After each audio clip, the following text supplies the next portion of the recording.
이스라엘 자손은 엑소더스, 이집트에서 빠져나온 이후에 광야 시대 동안에 약 40년이죠. 광야 시대 동안에 구름과 함께 이동하고 구름과 함께 머물렀습니다. 오늘 본문을 읽으니까 구름이란 말이 참 많이 나오죠. 매우 놀라운 현상입니다. 구름이 성막 위를 덮으면 멈췄어요. 멈춰 거기 머물러요. 구름이 머무는 곳에 장막을 칩니다. 구름이 성막 위로 떠오르면 이동합니다. 장막을 걷고 보따리를 싸서 이동을 합니다. 구름이 성막 위에 머무는 동안은 쉬면서 맡겨진 업무를 수행했습니다. 구름이 떠올라 이동하면 함께 이동했습니다.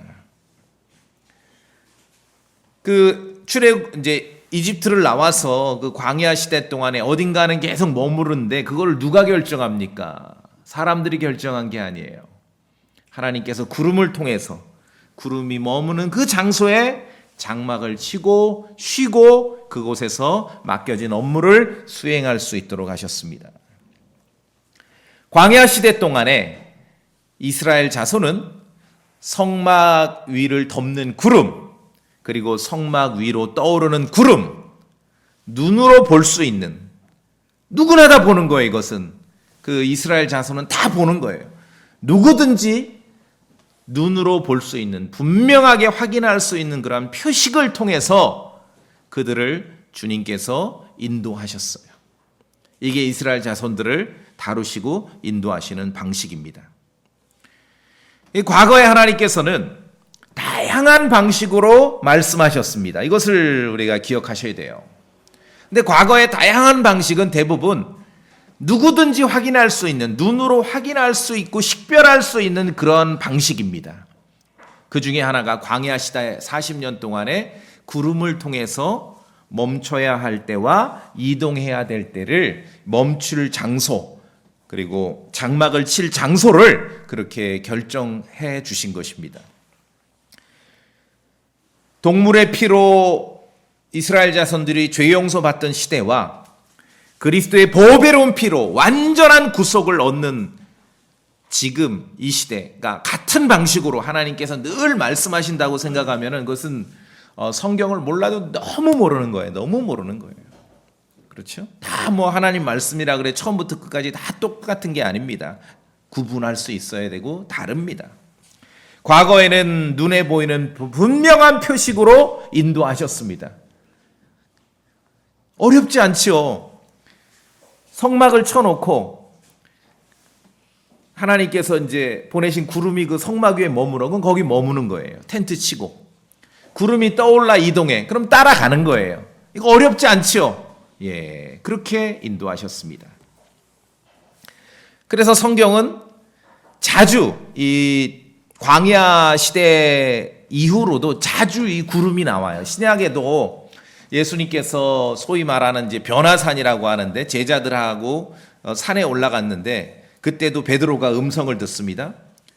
보라 빛나는 구름, 구름이 그들을 덮었는데 베드로가 구름을 본 거예요. 그때도 신약 성경에도 보라 그 구름 속에서 그냥 이렇게 맨 하늘에서 음성이 들리면은 좀 맹숭맹숭하니까 그래도 특수 효과로 구름을 깔고 말씀하셨구나 그렇게 생각했는지 모르지만 그게 아니죠. 이전에는 다양한 방식으로 하나님께서 말씀하실 때 구름이라는 것을 통해서 하나님의 뜻을 보여주셨다는 거예요. 그래서 마태복음 17장에도 보라 빛나는 구름, 그 구름이 그들을 덮었는데 보라 그 구름 속에서 한 음성이 나서 이르시되, 그렇죠? 이 사람은 내 사랑하는 아들이라, 예수 그리스도에 대해서 이 사람은 내 사랑하는 아들이라 라는 음성이 구름 속에서 들려온 것입니다.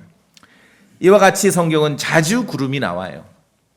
하나님께서는 과거에 다양한 방식으로 말씀하셨습니다. 그것을 우리가 알아야 됩니다. 그런데 지금은 하나님의 아들 예수 그리스도를 통해서 말씀하시는 시대이죠. 가끔 이제 믿음 좋다, 믿음 좋다기보다는 그냥 열심히 좋다는 사람들 가끔 이렇게 여러분 집사님들, 장로님들 만남 어디 갔는데 막 구름을 찍었는데 뭐 예수님 얼굴이 이렇게 본인이 그러셨어요? 그런 친구들 있죠, 옆에. 예. 그러면은 뭐 바로 치고 들어가지 마시고 그냥 조용하게 권면하시면 돼요. 오, 훌륭하도다, 은혜롭도다. 네, 성경 좀 열심히 읽으십시오 하고. 예. 자, 오늘 말씀에 참 은혜롭습니다. 다시 볼까요? 17절. 구름이 성막에서 떠오르면 그 뒤에 이스라엘 자손이 이동하였고 구름이 머무는 곳 거기에 이스라엘 자손이 자기들의 장막을 쳤으니, 이스라엘 자손이 이집트에서 나와서 광야 시대를 이렇게 보낸 거예요. 자기들이 결정한 게 아니에요. 구름이 머물면 거기 머물렀고 구름이 이동하면은 따라 이동했습니다. 자, 그런데 좀 다른 면으로 한번 생각해 보자고요. 구름 따라 이동하고 구름 따라 장막을 치고 머무는 삶은 굉장히 아주 정말 하나님의 섬세한 인도하심이 있는 삶임은 당연하죠. 물론이죠. 우리도 그렇게 살아야겠다는 그러한 좀 각오, 결단이 있죠. 자, 그런데 다른 면으로 생각하시면은요, 구름 따라 이동하고 구름 따라 머무는 삶이 한편으로는요, 이게 쉽지 않아요.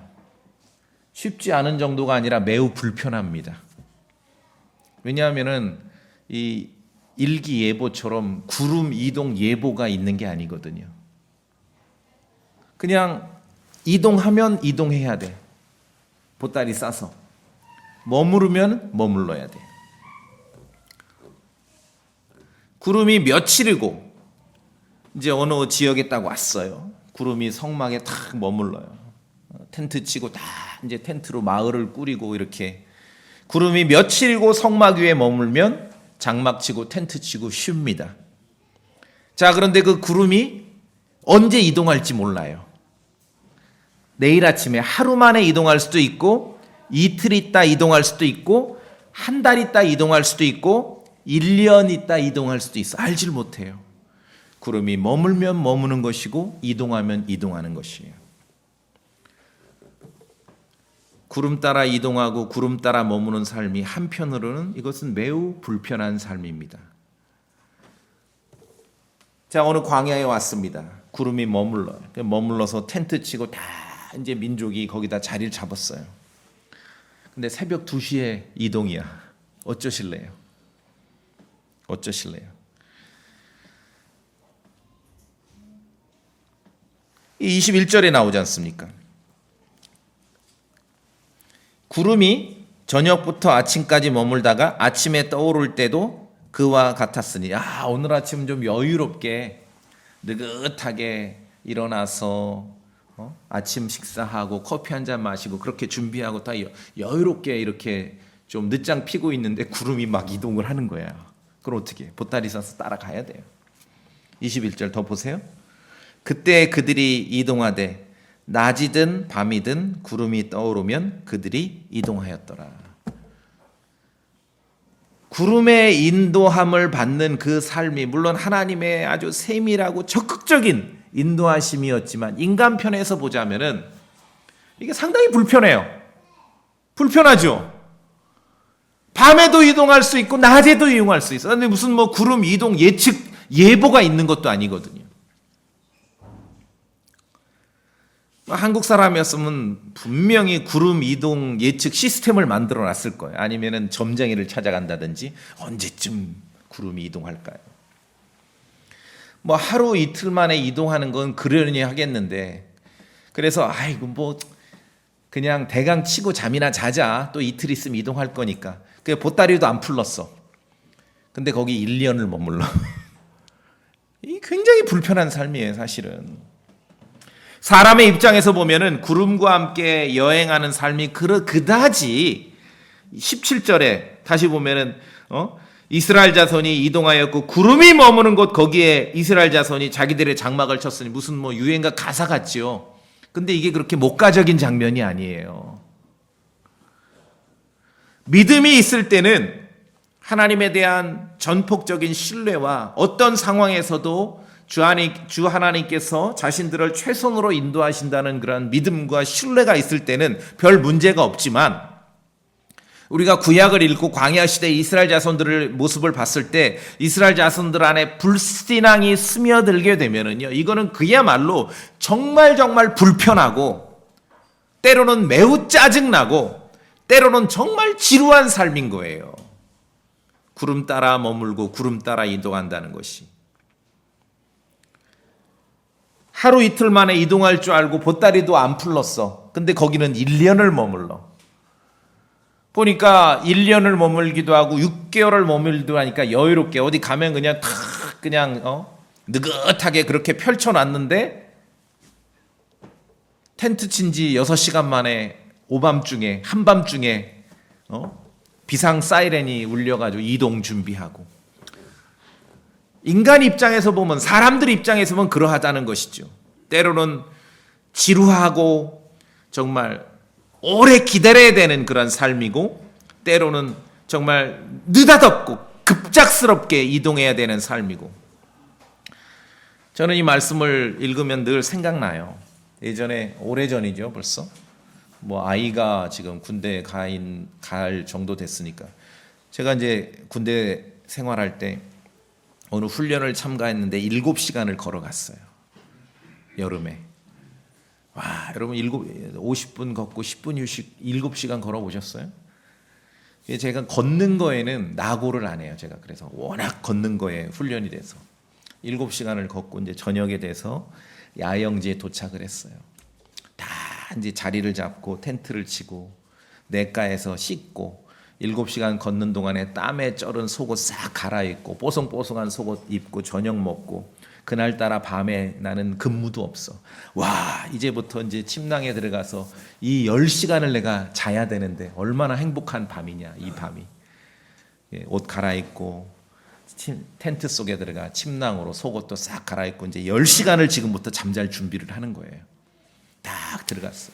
10시간을 자야 되니까 금방 안 자고 그냥 두런두런 잡담하다 자죠. 한두 시간.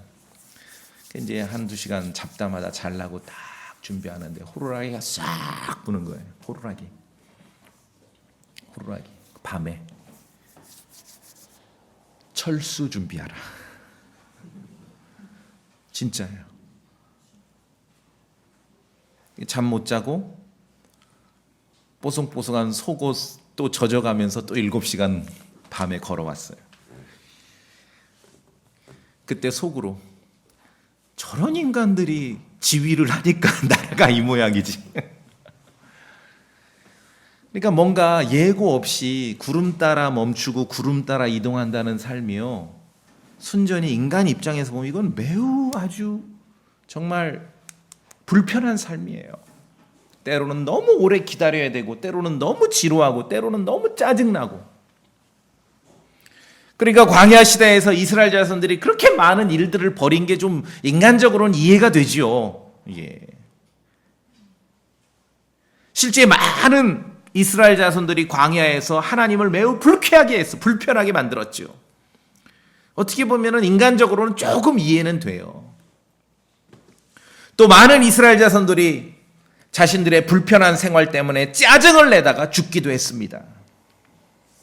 어떠한 현실 상황에서라도 마음 자세, 주 하나님께서 자신들의 삶을 섬세하게 인도하고 계시다는 그런 마음 자세, 믿음을 가지고 그 상황 현실을 받아들이냐, 이것이 관건인 거예요. 이것이 관건.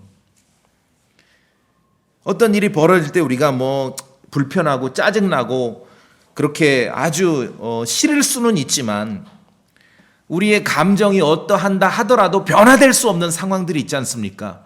그때 믿음이 필요한 것이죠. 주님께서 우리를 인도하고 계시다는 믿음이 필요한 것이. 우리 히브리서 신약으로 가볼까요? 히브리서 3장.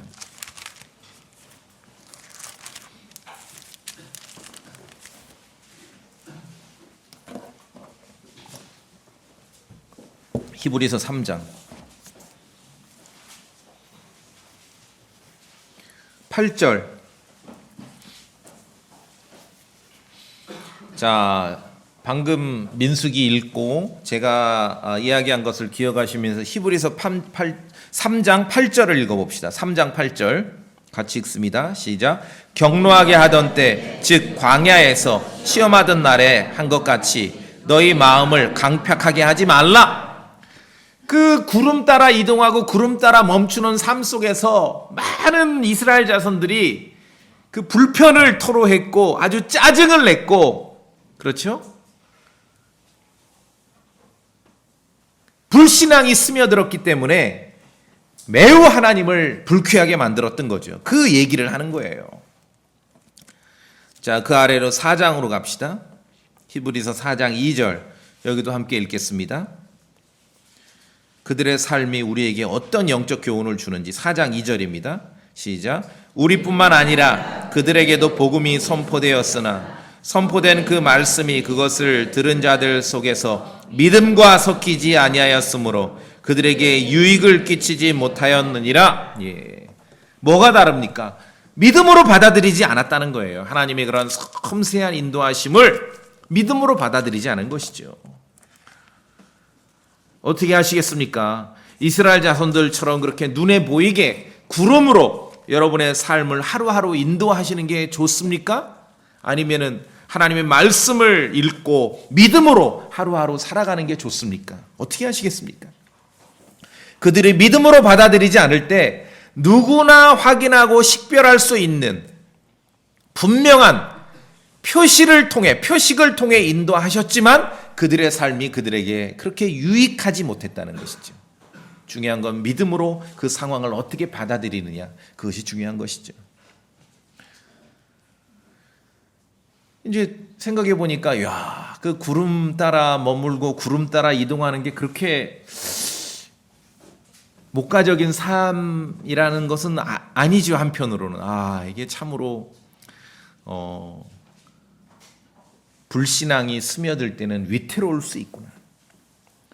그래서 믿음이 있느냐 없느냐에 따라서 구름의 인도함을 받는 그 이스라엘 자손의 광야의 여정은 스릴이 동반되는 멋진 여행이 될 수도 있었고, 믿음이 있느냐 없느냐에 따라서 지루하고 짜증나는 여행이 될 수도 있었던 것이에요. 어느 장소에는 하루만 머문 데도 있고, 어느 장소는 이틀을 머물고, 어느 장소는 한 달을 머물고, 어느 장소는 1년을 머물고, 믿음이 필요한 거지요. 때로는 지루하게도 느껴지고 때로는 짜증날 수도 있죠. 그러나 믿음이 필요한 것입니다. 오래 기다려야 되고, 그렇죠? 최선의 삶임을 신뢰하는 그런 믿음이 필요한 것이죠. 수많은 이스라엘 자손은 믿지 않는 악한 마음 때문에 하나님을 떠났고 광야에서 쓰러졌습니다. 그들에게 하나님의 섬세한 인도가 없었기 때문이 아니에요. 히브리서 4장에 읽었듯이 믿음이 함께하지 못했기 때문에 유익을 주지 못한 것이죠. 나그네와 순례자 같은 삶을 사는 지금 교회의 크리스천들도 마찬가지입니다. 광야에서의 이스라엘 자손처럼 주 하나님의 섬세한 인도함 속에서 우리가 사실은 이동하고 여행하는 거예요. 하늘의 본향을 향해 이동하는 것이죠. 때로는 쉬기도 하고, 때로는 멈추기도 하고, 때로는 걷기도 하고, 때로는 자기에게 준 그런 업무를 수행하기도 하고, 무엇보다도 필요한 것은 주님에 대한, 주님의 인도하심에 대한 그러한 신뢰와 믿음이 필요하다는 것이죠. 성경을 믿는 믿음으로 걸어야 하는 거예요. 구름으로 인도를 안 하셔서 이스라엘 자손이 광야에서 그렇게 짜증내다 다 죽은 게 아니죠. 조건은요 엄청나게 좋아요. 구름이 머물면 머물고 이동하면 이동했죠. 더군다나 그들은 40년 동안 굶어 죽을 염려가 없었어요. 그렇죠? 조건은 엄청나게 좋아요. 그럼에도 불구하고 믿음이 함께하지 않을 때 그들에게 그 모든 일들이 유익을 주지 못했다는 것입니다. 고린도서 5장 7절 말씀에 우리는 믿음으로 걷고 보는 것으로 걷지 아니하노라. 이 구절을 근거하자면 성경에서 믿음의 반대는 뭡니까? 믿음의 반대는요 눈으로 보는 것입니다. 그런 말을 해. 내가 봐야지 믿겠다고. 그거는 명제가 이거는 성립될 수 없는 명제예요. 보면은 믿음이 없는 거지요. 우리는 믿음으로 걷고 보는 것으로 걷지 아니하노라. 믿음으로 걷는 삶은 평범한 삶이고요. 믿음으로 걷는 삶은 일상적인 삶입니다. 자, 본문 보시면 다시 민수기 9장 18절에 주의 명령에 따라 이동하고 주의 명령에 따라 장막을 쳤으며. 너무 멋진 말이죠. 구름이 성막 위에 머무는 동안에는 그들이 자기들의 장막 안에서 안식하였고, 그 다음에 19절 보세요. 두 번째 줄에 이스라엘 자손이 주께서 명하신 책무를 지켜 이동하지 아니하였으며. 그렇죠? 우리도 이 믿음으로 사는 삶은 이스라엘 자손이 경험했듯이 그냥 평범한 삶이고요. 믿음으로 사는 삶은 일상적인 삶이고요. 믿음으로 사는 삶은 때로는 지루할 수도 있습니다. 어느 지역에는 이스라엘 자손이 이동해서 장막을 쳤는데 거기는 1년을 머물러. 빨리 이동하고 싶거든. 여기 별로 나 좋아하지 않아. 이 환경을. 근데 1년을 머물러. 때로는 지루할 수 있는 삶이고요. 그래서 때로는 인내가 필요한 삶입니다. 인내가. 평범하고 일상적인 삶을 사는 성도들이 다수가 있을 때 저는 그 교회는 건강한 교회라고 생각합니다. 그게 믿음으로 사는 삶이죠. 이스라엘 자손이 어떤 장소에서는 1년을 머물렀습니다. 1년을 기다린 거예요. 자, 여러분 어느 쪽이 더 좋겠습니까? 자, 그런데 오늘날 교회의 크리스천들에게는, 우리에게는 그 구름 속에서 들렸던 음성, 아까 마태복음 17장에서 구름 속에서 음성이 들려서 제자들에게 말씀하셨죠. 이 사람은 내 사랑하는 아들이다. 구름 속에서 그 음성이 들렸습니다. 그 구름 속에서 들렸던 음성보다도 우리에게는 더 확실한 하나님의 말씀이 있다라고 성경은 가르치고 있는 것이에요. 구름 속에서 들렸던 그 음성보다도 여러분 손에 들고 있는 이 성경이 더 확실하다는 거예요. 이게 더 구름 인도보다 더 정확하다는 거예요. 그렇죠? 그래서 주의 말씀은 내 발의 등불이요 내 길의 빛이니이다라고 말씀하고 있는 것입니다. 그럼에도 불구하고 여전히 무슨 구름 속에서 음성 들으려고 하는 사람들이 너무 많아요. 이 나라에 너무 많아요. 성경을 안 읽어서 그렇죠. 성경은 안 읽어서. 우리에게는 구름 속에서 들렸던 음성보다도 더 확실한 하나님의 말씀, 대언의 말씀이 있는 것입니다. 여러분 그 말씀을 손에 쥐고 있죠? 예.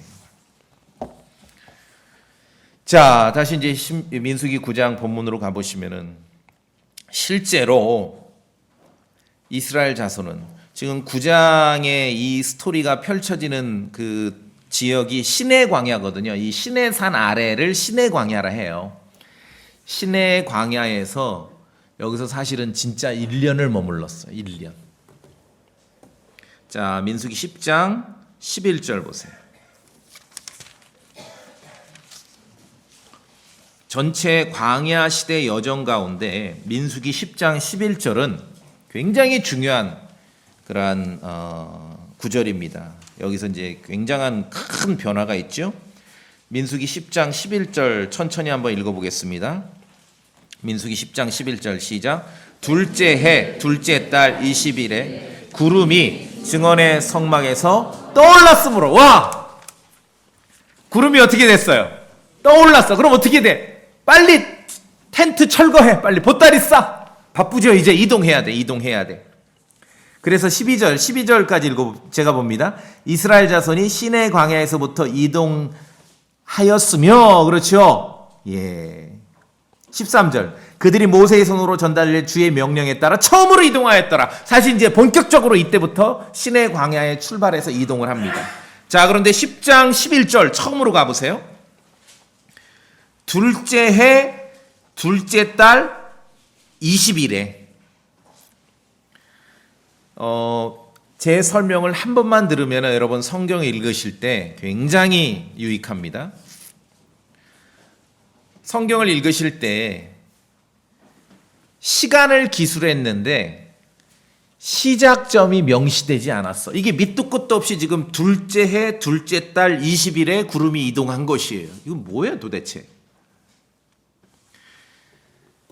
시간의 시작점이 명시되지 않고 기록되어 있을 때는 성경을 쭉 읽으면은, 앞뒤를 쭉 읽으면은 분명하게 알 수 있기 때문에 그렇게 기록해 놓으신 거예요.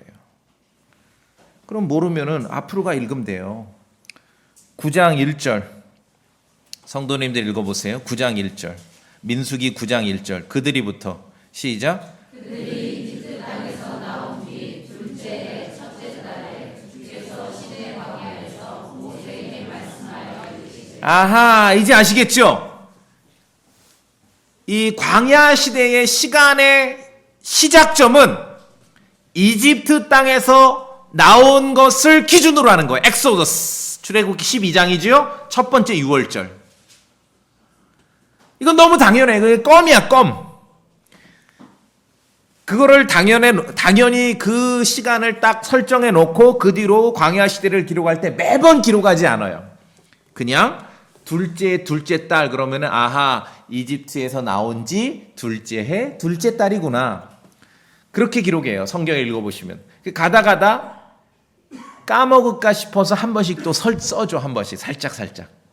그러면 모든 게 그런 게 아니라 성경을 읽을 때 책마다 밑도 끝도 없이 그냥 나와요. 뭐 몇 번째 해, 뭐 몇 번째 달 이런 게 나오는데 그 앞뒤에 성경 문맥을 통해서 그냥 성경 읽기를 꾸준히 하시면은 너무나 쉽게 누구나 알 수 있기 때문에 그렇게 해 놓으셨다. 성경은 그렇게 기록되어 있습니다. 아시겠죠? 제가 이 부분은 이제 좀 다른 예를 들어서 나중에 시간을 한번 따로 내 가지고 자세하게 한번 말씀을 드리겠습니다. 자, 이동을 합니다. 이제 10장 11절에 드디어 구름이 떠올랐습니다. 이동을 합니다. 이동을 하는데 광야 시대, 이집트에서 나온 이스라엘 자손들이 광야 시대에 40년을 보내는데 광야 시대 동안 이스라엘 자손은요 하나의 군대였습니다. 군대라고요. 군대. 킹제임스 단어로 뭐 호스트라 그러기도 하고 아미라 그러기도 하고 군대입니다. 물론 신약 사도행전 7장에서는 광야에 있는 교회라고 하는데 많은 사람들이 이제 구약을 읽어도 덤벙덤벙 읽고 잘 세밀하게 안 읽기 때문에 그냥 신약에 있는 것만 꽂혀서 맨날 얘기하는데 구약에서 말하는 이스라엘 자손은 광야에서 군대였습니다. 하나의 군대예요. 그래서 오늘도 보면은 본문에 주의 명령에 따라 이동하고 주의 명령에 따라 장막을 쳤으며, 그렇죠? 주의 명령에 따라 장막 안에 안식하였고 주의 명령에 따라 이동하였으며, 군대니까 명령에 살고 명령에 죽죠. 군대니까 명령대로 이동하고 명령대로 멈추는 것입니다. 민수기 1장 군대입니다. 군대. 구약을 읽으실 때 구약 성경에서 출애굽기, 레위기, 민수기, 신명기를 읽으실 때는요 역사적으로 이스라엘 자손들이 군대라는 것을 기억하셔야 됩니다. 하나의 군대입니다. 민수기 1장 52절 52절 자, 민수기 1장 52절 같이 봅니다. 소리내 읽습니다. 시작. 이스라엘 자손은 자기들의 장막을 치되 자기들의 군대 전체에 걸쳐 각 사람이 자기 진영 옆에 각 사람이 자기 군기 옆에 칠 것이니라. 이 군대 갔다 온 형제들은 금방 이 그림이 그려지지요. 지금 어디 훈련 나가가지고 이 야전 사령부를 지금 진을 친 거예요. 군대가. 그렇죠? 진영을 만들고 군기 옆에 군대입니다. 민수기 1장에 보시면은 군대이기 때문에 본격적으로 이제 이동하기 전에 20살 이상인 모든 남자를 헤아립니다. 왜냐하면은 군대가 몇 명인지를 알아야죠. 헤아렸더니 60만 3,550명. 대한민국 그 군대 숫자랑 비슷하죠?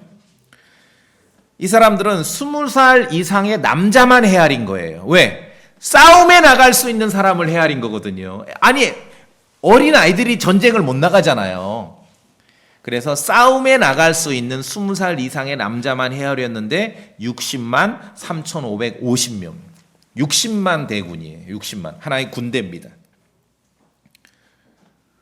그래서 군대이기 때문에 구름이 머무르는 곳에 머물러서 진을 칠 때 진을 쳤고, 구름이 떠올라서 이동할 때 함께 이동했는데, 이 이스라엘 자손이 군대이기 때문에 이 60만 3,550명, 60만 대군으로 구성되어 있는 그 군대, 그리고 이제 거기에 뭐 가족들 있고 여성들 있고 아이들 있고 막 그러는데, 이스라엘 자손을요, 이제 12지파로 나누죠. 12지파. 그런데 이 광야 시대 동안에 12지파로 먼저 구분된 게 아니라 이 전체 12지파를 4개의 군영으로 나눕니다. 구름이 머물러서 진영을 갖추고 텐트를 칠 때는 동서남북으로 4개의 군영으로 나누고, 이동할 때도 4개의 군영으로 구분해서 이동을 합니다. 4개의 군영이니까 12지파를 4로 나누니까 3개 지파씩 구분되겠죠. 그러니까 3개, 3개, 3개, 3개 해서 동서남북으로 4개의 군영으로 나뉘어요. 그래서 제1군영이 유다군영, 제2군영이 루벤군영, 제3군영이 에브라임군영, 제4군영이 단군영, 이렇게 4개로 나뉩니다. 그러니까 한 군영 안에는 3개의 지파가 소속되어 있는 거예요. 군대라니까요. 오늘은 어쩔 수 없어요. 군대 경험 있는 분들은 지금 다 귀에 들어와. 이 말이 무슨 말인지. 대한민국 육군이 있고, 그게 1군 사령부, 2군 사령부, 3군 사령부로 나뉘고, 그 안에 또 뭐 군단이 있고, 그 시스템입니다, 지금. 이동을 하는데 그냥 막 무대기로 이동하는 게 아니라 4개의 군영으로 나뉘어요. 4개 군영. 12지파를 3지파씩 구분을 해. 그 3지파 중에서도 유다 군영이 대표고, 루벤 군영이 대표고, 에브라임 군영이 대표고, 단 군영이 대표예요. 그래서 광야에서 이스라엘 자손은 하나의 군대였습니다. 이걸 꼭 기억하셔야 돼요. 그래서 이동할 때나 진영을 갖추고 장막을 치고 멈출 때든 모든 일이 이 군대이기 때문에 하나님의 명령에 따라 모든 일이 아주 질서 있게 진행이 된 거예요. 체계적으로. 군대처럼. 그러니까 1군, 전체 군대가 있고 1군, 2군, 3군, 4군으로 구분된 거예요. 1군은 유다 지파, 2군은 루벤 지파, 3군은 에프라임 지파, 4군은 단 지파가 대표되는 거죠. 각 군마다 3개 지파씩 이렇게 속한 것이고. 구름과 함께 이동할 때 각 군영별로 이동합니다. 4개 군영이. 구름과 함께 이동할 때 각 군영마다 그 군영의 고유의 깃발이 있습니다. 군기라 그러죠. 깃발. 말씀드렸죠. 이 군대 경험 있는 형제들은 그림이 다 그려져요, 지금. 군대 깃발이 걸려요. 여기 10장 보세요. 10장. 본문 10장. 자, 이제 이동합니다. 14절에 맨 앞에는 유다 자손 진영의 군기가 그들의 군대대로 갔는데, 그 다음에 18절로 민수기 10장 18절로 이제 유다 자손 진영 군기가 1군이고 2군은 18절, 루벤 진영의 군기가 그들의 군대대로 나갔는데 이게 2군이고, 3군은 22절, 에브라임 자손 진영의 군기가 그들의 군대대로 나갔는데 4군은 25절에 단 자손 진영의 군기가 나갔는데, 그렇죠? 자, 군대입니다. 28절, 민수기 10장 28절, 이스라엘 자손이 나아갈 때 이같이 자기들의 군대대로 이동하였더라. 12지파가 그냥 막 무대기로 간 게 아니라 12지파가 4개의 군으로 구분돼서 질서 있고 아주 정말 하나님께서 명령하신 대로 품위 있고 질서 있는 그런 군대를 이루어서 멈추기도 하고 이동하기도 한 것입니다. 또 구름이 성막 위에 머무는 동안에는 텐트를 치고 거기에 진을 치고 머물게 돼 있죠. 그때도 군영별로 그렇게 하는 거예요. 4개 군대가. 앞으로 가셔서 민수기 2장. 민수기 2장 보세요.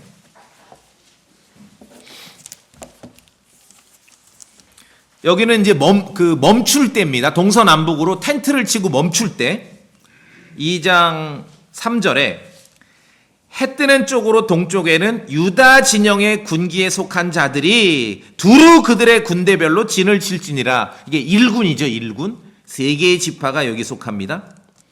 또 10절에 남쪽에는 르벤 진영의 군기가 그들의 군대대로 있을지니라. 2군이죠. 예. 18절에 서쪽에는 에브라임 진영의 군기가 그들의 군대대로 있을지니라. 3군이지요. 그 다음에 4군은 25절에 북쪽에는 단 진영의 군기가 그들의 군대대로 있을지니라. 이게 4군이지요. 그러니까 동서남북으로 구분해서 4개의 군영이 배치되는 것이고 거기에 텐트를 치고 머물게 돼 있는 것이에요. 군대입니다. 민수기 2장 34절. 우리 성도님들이 이제 읽어 주십시오. 민수기 2장 34절. 이스라엘 자손이부터 시작. 이스라엘 자손이 주께서 모세에게 명령하신 모든 것에 따라 행하여 그렇게 그들이 자기들의 군기 옆에 진을 치고 그렇게 그들이 각각 자기 가족들과 자기 조상들의 집에 따라 나아갔다. 예. 좀 그림이 그려지세요? 그냥 막 뭐 시장통처럼 그렇게 된 게 아니라 군대라니까요. 군대면은 조직이 있고요. 아주 질서 있게 아주 이렇게 배열이 되고 텐트를 치고 머물 때나 이동할 때나 질서 있게 4군으로 나는 거예요. 1군, 2군, 3군, 4군으로. 각 군마다 대표 깃발이 있는 거예요. 군기가 있어요. 그래서 4개의 군은 각 진영의 군기로 지금 군기를 이렇게 내걸게 돼 있죠. 군기, 깃발로 구분됩니다. 유다와 르벤과 에브라임 단으로 대표되는 각 진영은 각자의 군기가 있습니다. 여기도 보면 34절에도 여러분 읽으셨죠? 그들이 자기들의 군기 옆에 진을 치고 읽으셨죠? 그러니까 구분을 해야 되잖아요. 아니 외모로는 구분이 안 되니까 지파가 이렇게 군기를 걸고 내가 이 지파니까 이쪽 소속이구나 그렇게 구분되었다는 것이. 이 군기는 깃발은 수많은 사람들이 모여 있을 때 내 소속이 어디인지를 식별할 수 있도록 돕습니다. 그래서 왜 뭐 서울 광화문이나 시청 앞에 다수가 모여 집회할 때 꼭 뉴스 보면 뭐가 등장해요? 깃발이 등장하죠. 왜냐하면은 자기 그 소속끼리 뭉치는 거거든요. 이 깃발을 통해서. 같은 군기는 같은 소속이고 같은 편이라는 것을 확인시켜 주는 거예요. 한국전쟁 때 광화문에 태극기가 걸림으로 우리 편이 이겼구나 그걸 아는 거죠. 외국 여행할 때요 막 급한 일이 생겼는데 어느 건물에 딱 태극기가 걸린 걸 보면은 여기 나를 도와줄 같은 편이 여기 있겠구나 그걸 아는 거예요. 그게 깃발이에요. 그게 군기예요. 그래서 이스라엘 자손은 군대였기 때문에 깃발을 내걸고 군기를 걸고 하나님께서 지시한 대로 4개의 군영으로 이렇게 구분돼서 이동도 하고 머물러서 쉬기도 했습니다. 오늘날 교회 성도들, 예수 그리스도의 군사들, 우리 각자는 예수 그리스도의 군사들로서 동료 군사들을 쉽게 알아볼 수 있어야 돼요. 영적으로 우리가 적용하자면 믿음의 깃발, 믿음의 군기가 필요한 것이에요. 서로가 식별이 가능해야 되지 않습니까? 그것은 무엇입니까? 죽은 자들로부터 부활하신 하나님의 아들 예수 그리스도를 믿는 믿음인 것이에요. 그걸로 우리의 깃발을 삼아야 되는 겁니다. 그게 우리의 군기예요. 어느 교회, 어느 목사님 소개를 받았는데 그 목사님 그 교회에서 가르치는 구원의 교리가 식별하기가 어려워. 도대체 무슨 말을 하는 건지 어떻게 해야 구원받는다고 말하는 건지 식별하기가 어렵다면 그건 군기가 없는 거죠. 그 교회는, 그 목사님은 깃발이 없는 것이에요. 민수기에서 이스라엘 군대의 진영을 군기로 구분했습니다. 깃발로 4개의 군을 구분한 것이에요. 유다 군영 1군이고요. 그렇죠? 유다 군영이 있고 르벤 군영이 있고 에브라임 군영이 있고 단 군영이 있던 것이죠. 근데 여기 이제 여러분 읽으신 민수기 2장 34절에 그렇게 그들이 자기들의 군기 옆에 진을 치고, 이게 참 킹제임스 성경이 오묘해. 이 군기라는 단어는요, 영어로 스탠다드예요. 깃발이고 기준이고 표준을 말해요. 그러니까 좋은 영어 사전을 찾아보면 스탠다드가 첫 번째가 깃발이거든요. 군기거든요. 근데 오늘날 기준으로 쓰이고 표준으로 쓰입니다. 그래서 오늘날 교회 성도, 예수 그리스도의 군사들은 정확한 스탠다드가 있어야 돼요. 말씀드렸듯이 죽은 자들로부터 부활하신 하나님의 아들 예수 그리스도를 믿는 믿음, 그 정확한 기준이 있어야 돼요. 그래야 같은 편이 모이죠. 이게 이상해버리면은 남의 편도 모인다니까요. 군기가 명확해야 됩니다. 어떤 깃발인지. 예수 그리스도의 군사에게도 영적으로 같은 깃발, 같은 기준, 같은 표준이 필요한 거예요. 적어도 우리가 함께 모여서 교회를 이룰 때 같은 스탠다드가 있죠. 죽은 자들로부터 부활하신 하나님의 아들 예수 그리스도를 믿는 믿음, 그 같은 기준으로 함께 교회를 이루는 것입니다. 그래야 적그리스도의 거짓말을 이기는 진리를 우리가 붙잡게 되는 것이죠. 말씀드렸듯이 어떤 교회 어떤 목사가 있는데 구원의 교리를 식별하기가 어려워. 그러면 그것만 애써 조사해서 알려고 하실 필요 없어요. 그냥 저기구나 그렇게 생각하시면 돼요. 같은 깃발이 아니구나. 같은 스탠다드가 아니구나. 같은 기준이 아니구나. 같은 표준이 아니구나. 그렇게 생각하시면 됩니다. 우리 소망침례교회는 하나의 군기, 하나의 스탠다드가 더 있죠. 무엇입니까? 킹제임스 성경입니다. 우리는 포기할 수 없어요. 우리가 내거는 하나의 기준, 하나의 스탠다드, 하나의 군기는 킹제임스 성경이에요. 다른 깃발을 흔들 수 없어요. 같은 기준으로 같은 스탠다드로 깃발을 내거니 같은 편이 모이는 거예요. 만약에 이게 희미해져 버리면요 적도 온다니까요. 남의 편도 오는 것이에요. 깃발을 흔드는 사람들이 힘이 빠지면은 전쟁터에서 자기 편을 식별하기가 어렵습니다. 이게 이제 군대 경험이 있는 형제들은 이해하신다 그러는데, 자매님들 뭐 영화 같은 데 보면은 아니 전쟁하기도 총 쏘기도 바쁜데 아무것도 안 하면서 막 깃발 들고 찌는 사람 있잖아요. 왜 저런 짓을 할까? 그게 필요하다니까요. 같은 편이 어디 있는지를 확인해야 되거든요. 그게 왜 필요한지 우리가 이 광야의 이스라엘 자손을 보면서 확인하게 되는 것입니다. 서로 기운을 내서, 교회는 어떤 곳입니까? 서로 기운을 내고 용기를 북돋아주고 위로를 해서 각자가 지켜둔 군기가 떨어지지 않도록 서로 굳게 세울 수 있도록 격려를 해야 돼요. 지금 전쟁인데 광화문에 지금 나쁜 놈 기 내려버리고 태극기 걸었어. 그 지켜내야지요.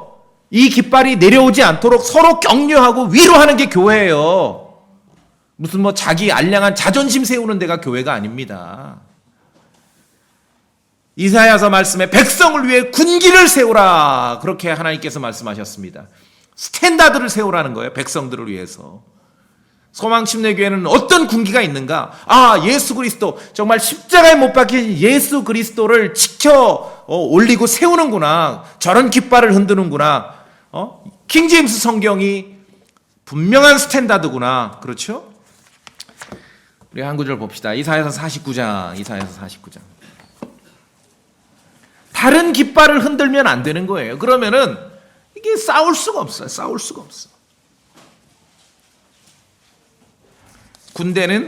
같은 군대는 같은 군기 옆으로 다 모이는 거예요. 그 군기가 스탠다드입니다. 기준이에요. 표준입니다. 이사야서 49장 22절.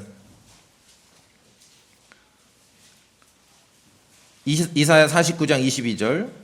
주 하나님이 읽어볼까요? 같이 시작. 주 하나님이 이같이 말하노라. 보라, 내가 이방인들 향해 내 손을 들고 백성들을 향해 내 군기를 세우리라. 그들이 내 아들들을 자기 팔로 안아 데려오며 내 딸들을 자기 어깨에 메고 오리라. 무슨 말이에요? 이방인들 속에서 지금 하나님께서 군기를 세우니까 같은 편들이 막 애들 끌어안고 오는 거예요. 지금 저 군기를 바라보고 말씀드렸잖아요. 막 적들이 쳐들어오거나 아니면은 이제 다른 나라에 여행할 때 뭔가 위급한 상황이 있는데 어떤 건물에 같은 편에 깃발이 세워져 있어. 그럼 위로를 얻는 거거든요. 위로를. 그게 군기예요. 그게 스탠다드입니다. 교회에 왔는데 같은 군기를 흔들어야죠. 그래도 뭐 십계명도 지켜서 천당도 갈 수 있는 거. 그러면 이제 이게 망가지는 거예요. 낭패가 되는 거예요. 교회에 와서 같은 군기를 흔들어야죠. 우리가 킹제임스 성경으로 모였다. 근데 뭐 NIV를 좀 우리가 공부해도 되지 않을까? 그러면 이제 진영이 와해가 되는 겁니다. 군기는 포기할 수가 없는 것입니다. 이 땅의 교회는 지금 영적 전쟁 중입니다. 교회는, 예수 그리스도의 교회는 하나의 군기 아래, 하나의 스탠다드 아래 모여서 흑암의 세력과 대적할 수 있어야 되는 것이에요. 따라서 이스라엘 군대처럼 교회가 군대 조직은 아니지만 모든 일을 정말 질서 있게 처리할 줄 아는 그것이 우리가 영적 전쟁을 하는 교회의 그러한 모습이어야 하는 것이죠. 제가 이제 처음부터 얘기한 게 우리 교회 소망침례교회는 성경 해석의 자유가 있습니다. 그렇죠. 성경 해석의 자유가 있어요. 각자에게.